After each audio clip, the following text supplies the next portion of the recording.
The night he finally spoke, the house was very quiet. Not the peaceful kind of quiet. The heavy kind. The kind that presses on your chest and makes you listen to your own breathing. I was sitting at the kitchen table, staring at a cup of tea that had gone cold. I remember thinking how strange it was that silence could feel louder than words. He stood near the door, not sitting, not leaving either. Just standing there, like he was holding something too heavy to put down. When he finally looked at me, his eyes were tired. Not angry. Not sharp. Just tired in a way I had never seen before. "I've never told anyone this," he said. His voice was low. Almost careful. And in that moment, I knew something was about to change. Not loudly. Not suddenly. But deeply.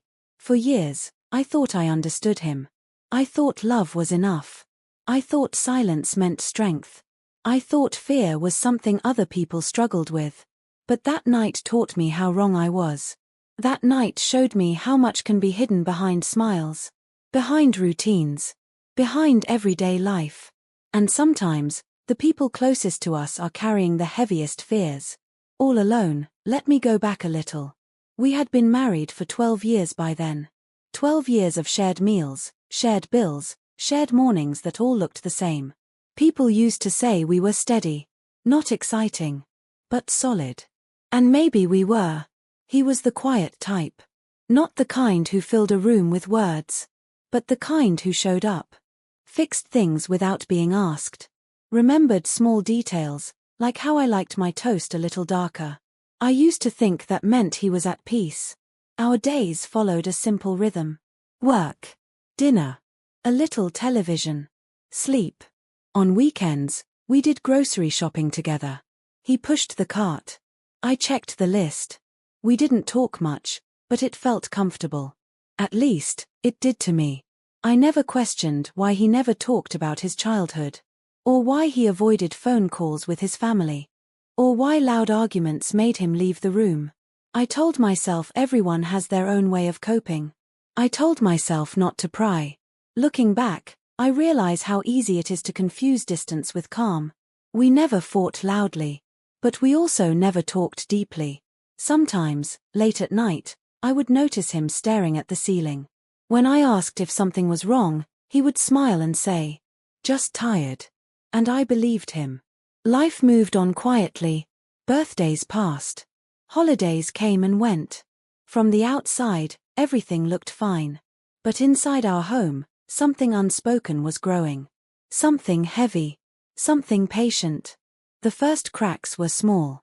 He started coming home later. Not extremely late. Just late enough for dinner to be cold. When I asked, he said work was busy. And I nodded. Then he stopped sleeping well. I could feel him turn in bed, again and again. Sometimes he would get up before sunrise and sit in the living room with the lights off.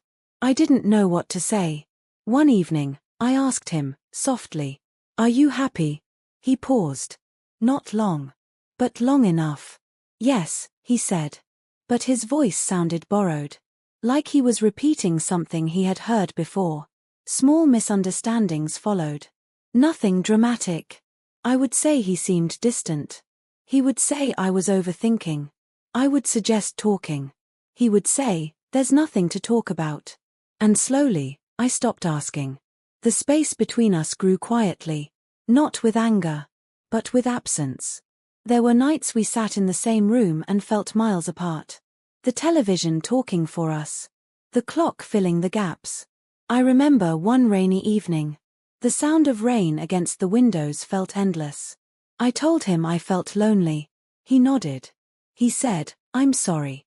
But he didn't explain. And I didn't push. I didn't know that every silence I accepted was making his fear heavier. That night came after something small. I had asked him if he wanted to visit my sister for the weekend. He said no. Again. Something in me finally broke, quietly. I said, "You're always running from something. I just don't know what." The words hung in the air. He didn't reply right away.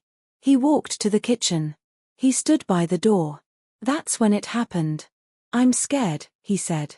Just 2 words. I stayed quiet. I'm scared all the time, he continued. Of failing. Of being seen. Of not being enough. His hands were shaking. He told me about growing up in a house where love was conditional. Where mistakes were punished with silence. Where fear was something you learned to live with. He told me he learned early that being quiet was safer. That needing less meant getting hurt less. I thought if I stayed strong, he said, the fear would go away. His voice cracked. But it never did. I realized then how little I had known the man I loved. We cried quietly that night. Not dramatically. Just tears that had waited a long time. I listened. Really listened. I didn't interrupt. I didn't fix. I didn't explain. I just stayed. He told me how exhausting it was to pretend. How heavy it felt to carry everything alone. And for the first time, I saw his silence not as distance, but as survival. The days after were gentle. Awkward. Honest. We talked more slowly. More carefully. Some days were still quiet. But the quiet felt different now. It felt shared. He started therapy. Not because I asked. But because he wanted to stop running. I learned how to ask better questions. And how to wait for real answers. Healing wasn't quick. But it was real. Today, our life still looks simple from the outside. Same house. Same table. Same routines. But inside, everything is different. We talk more. We listen longer. We leave space for fear without letting it rule us. That night didn't fix everything. But it opened a door that had been closed for years. I learned that strength doesn't mean silence. And love doesn't mean assuming. Sometimes, the bravest thing someone can do is finally speak. And sometimes, the most important thing we can do is stay and listen. If there is one thing I carry forward, it is this. Check on the quiet ones. Ask twice. And never assume silence means peace. Because one night, one honest night, can change everything. After that night, nothing went back to how it was before. But nothing magically became perfect either. That's something no one really tells you. When someone finally opens up, when the truth finally comes out, it doesn't end the pain. It changes it. The house felt different the next morning. Same walls. Same light coming through the window. But the air felt softer, like something heavy had finally been set down. He made coffee without saying much. I watched him from the doorway, noticing small things. The way his shoulders looked less tense. The way he moved slower, like he was tired but relieved. I wanted to say something meaningful. Something comforting. But the words didn't come. So I just said, "Good morning." He looked up and smiled. Not a wide smile, but a real one. And I realized then, healing doesn't start with big speeches. It starts with quiet mornings. Talking after years of silence is strange. It feels like learning a new language with someone you already know. We didn't suddenly start sharing everything. Some days, we talked easily. Other days, we barely spoke at all. But now, the silence had a reason. It wasn't hiding anymore. Sometimes, he would stop mid-sentence. Like he wasn't sure if he was allowed to continue. I learned to wait. I learned not to rush him. Not to fill the space with my own thoughts. One evening, while washing dishes, he said, "I don't always know what I'm feeling." I told him, "That's okay. We can figure it out slowly." And we did. He shared memories in pieces. Not all at once. A strict father. A home where mistakes were remembered longer than kindness. A boy who learned that being invisible felt safer than being loved. Listening hurt. Not because of anger. But because I wished I had known sooner. But regret doesn't heal anything. Presence does. Even after he spoke, the fear didn't leave him. Some nights, he still woke up sweating. Some days, he still doubted himself over small things. Once, he forgot to send an email at work and apologized to me like he had done something terrible. I gently said, "It's just an email." He nodded. But his eyes said otherwise. That's when I understood something important. Fear doesn't leave just because it's named. Sometimes, it stays. But it becomes lighter when it's shared.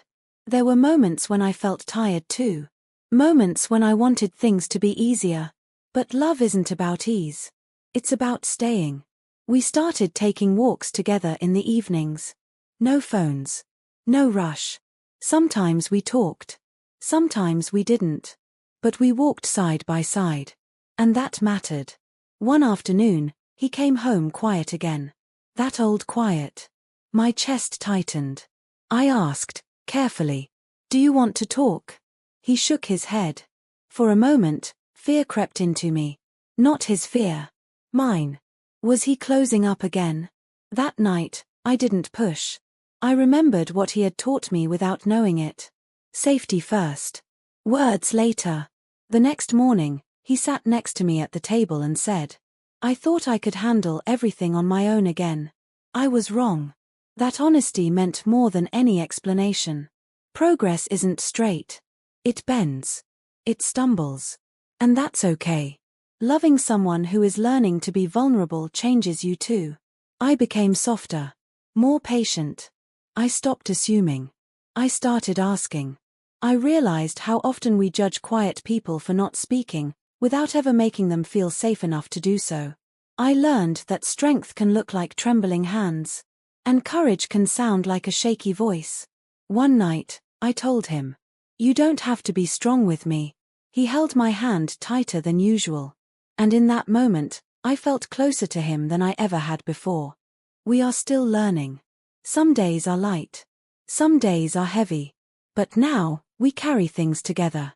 That night, when he finally shared his deepest fear, didn't fix our life. It gave us something better. Truth.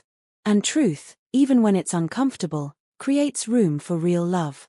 If you're listening to this and someone in your life is quiet, please don't rush them. Please don't label them as distant or cold. Sometimes, silence is just fear waiting for safety. And if you are the quiet one, please know this. You don't have to carry everything alone. The right people won't leave when you finally speak. Sometimes, one night doesn't end the story. Sometimes, it finally begins.